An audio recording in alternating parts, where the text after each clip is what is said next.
The Red Sox are once again getting off on kind of the wrong foot after the break here, but this year feels a bit different.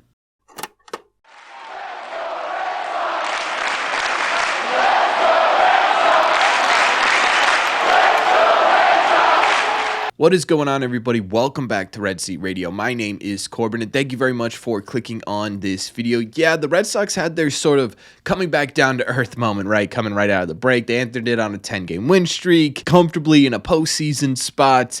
Then they proceeded to lose 2 out of 3 games to the Chicago Cubs, officially putting them at 54-47 on the season. 7 games over 500 and still good for the third place wild card spot, 1.5 games ahead of the Tampa Bay Rays. And for those of you who are paying attention, they're now 5 games back of the Toronto Blue Jays, who are just simply impossible to beat right now, it feels like, right? These guys, they just swept whatever team they were playing out of the break. They look really, really good right now. And the Red Sox lost a little bit of ground there. And if this is a familiar feeling to you, you're absolutely not wrong, because for the last 3 seasons in a row, at the 100-game mark for this Red Sox team, they've had the exact same record at 53-47.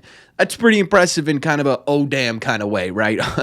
Where you sit there and you go, oh no, here we go again, right? Last 2 years, we know exactly how this thing ended, right? They tampered off in the second half. They kind of absolutely fell apart in the second half both seasons. Pretty immediately, actually, for the last year's team, and pretty quickly for the team before that as well. So you sit there and you say, oh my God, especially with the first 2 games of this series, you sit there and you say, oh my God, it's happening again, right? The Red Sox, they were hot coming into the break. They come out of the break, they lose that first series, and all hell breaks loose. And all of a sudden, you're talking about pretty much the same results as you've had the last couple of seasons. But I do think this year is different, and I do think it's different for a couple of different reasons.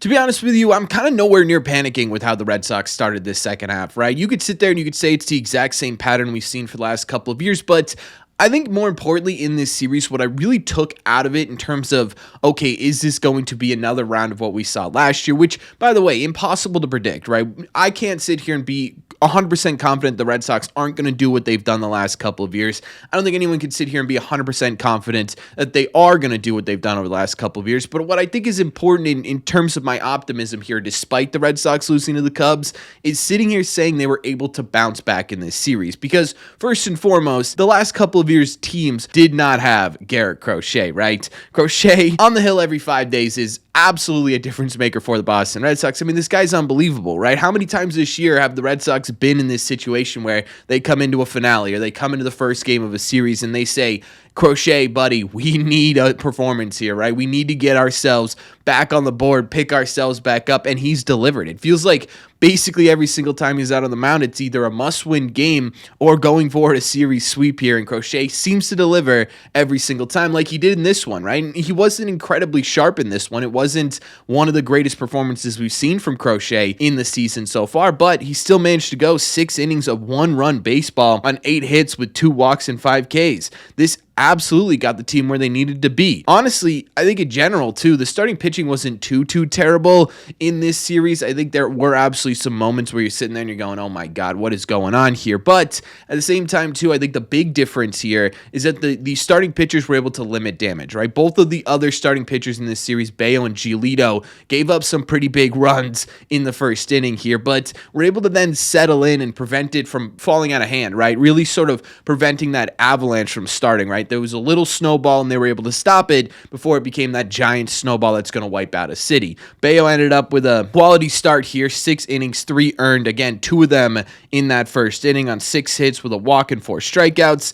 I think, again, he still threw the ball relatively well, right? If you were giving up 2 runs in the first inning and then coming out of the game with a 6-inning quality start, you're pretty impressed with how he was able to settle in. Giolito, probably the worst of the 3 here. He ended up going 5 1/3 innings, 4 earned runs. Again, 3 in the first inning with 2 walks and 6 Ks.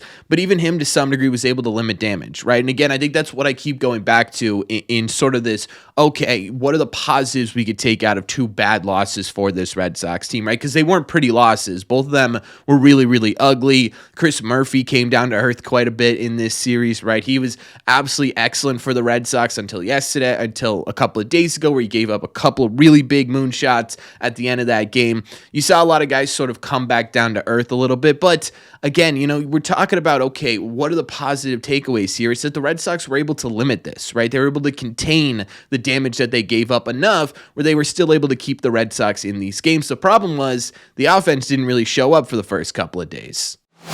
Honestly, I really think that regardless of how the pitching staff did in this series, ultimately the loss and the reason they couldn't win this one ultimately falls in the hands of the offense. I mean, in the first two games of this series, they had more strikeouts than they did hits. It was 18 strikeouts to only 13 hits in those two games, right? They only scored one run in the first 18 innings out of the All-Star break, and really it was the first, 22, 23 innings, because they didn't score until later in the third game, but we're going to talk about that in a second here. They had 2 extra base hits in the entirety of those first 18 innings, right? They just simply got totally shut down. The entire offense was not able to do anything, and it was a little bit scary, right? You sat there and you went, oh no, here we go again, right? The offense has disappeared over the last couple of years for this Red Sox team. Specifically last year, they really sort of disappeared and then came back to life in September when it really didn't matter all that much.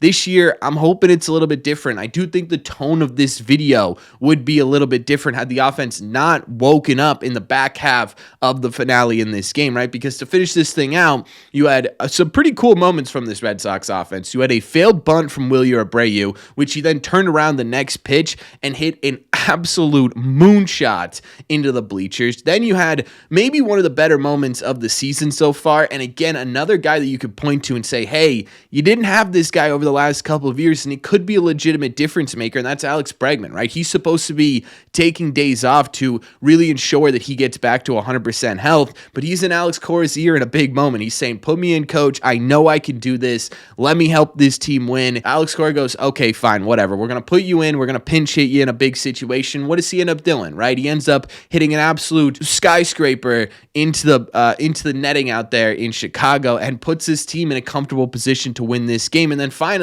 Wilyer Abreu steps up again and he says, you know what? One wasn't good enough. I really want to put this game to rest. Let's send another one into the netting, right? And all of a sudden, you're sitting here and you're saying, okay, whew, you could breathe a little bit, right? It's not so much that the Red Sox offense might be disappearing here. It's that they just needed a little bit of time to warm up after the break. They had a week off. They were sitting there and they were a little bit cold coming out the gate, but they got themselves back on the right foot and ended up putting this series, a positive spin at least on this series to finish that one out. And I really think it was their ability to bounce back that sort of prevents me from sitting here and panicking about where the Red Sox are at the moment.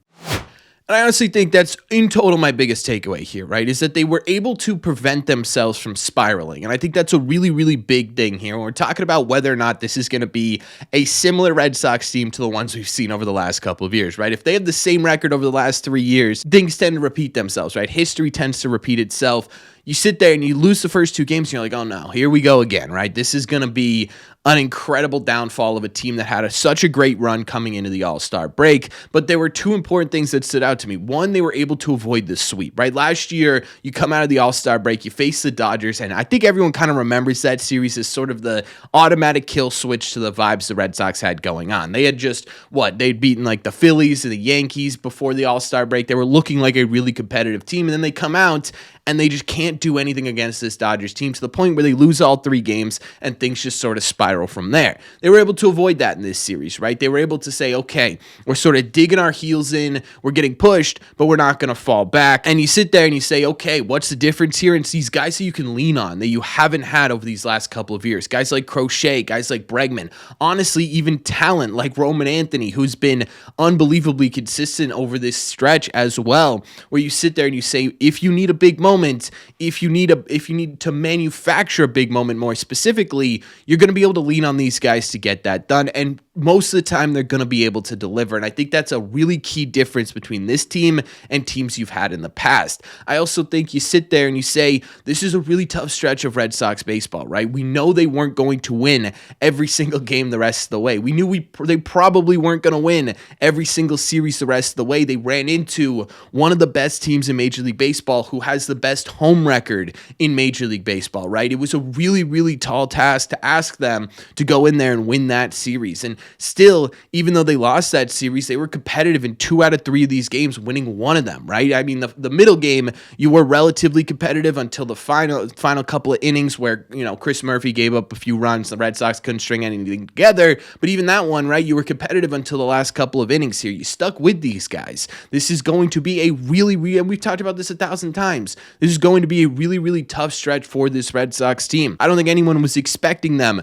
to rattle off another 4 or 5 wins in a row here. We knew that they were going to be hard-fought battles, and we knew that there were going to be times where the Red Sox were just simply going to be beaten by teams that are considerably better, if we're just talking about record, than this Red Sox team. The goal here is not to go in here and blow these guys away. The goal here is to simply survive, right? You get through this stretch of just nose-to-the-ground type baseball here, 7-8 games above 500, you're going to put yourself in a really good spot. And the Red Sox, they're still 7 games above 500 here, right? They're still in a postseason coming out of this series. You need to find a way to maintain that over the next, 15, 20 games here. And if you're able to do that, you're going to put yourself in a really good position coming into this final month of the season. And we'll sort of see, right? We'll see what this ends up looking like. But I don't think there's any reason to panic with losing a series to the Chicago Cubs, right? Plenty of good teams have done that this year, right? They are I think they have the second best record in the entire sport right now. They're that good this year, right? That's just simply who they are. So I don't know, right? You sit here and yes, there are things that are concerning about this series. And yes, there are things that you could sit there and point to and be like, look, they can't compete against the good teams in MLB. And I think some of that is relatively valid, but I also think, look, it's 2 games coming out of the break, right? It's 2 singular games. I'm not going to sit here and give up on what this Red Sox team could be just because they lost 2 games to the best team or the second best team in Major League Baseball right now. I just simply can't get myself to do that. So I'm sitting here and I'm taking the positives out of this series, right? I'm taking the positives where I can get them, and I'm saying, look, can we build on this? Can we keep momentum going? Can we sort of generate momentum, right? Can we take this last game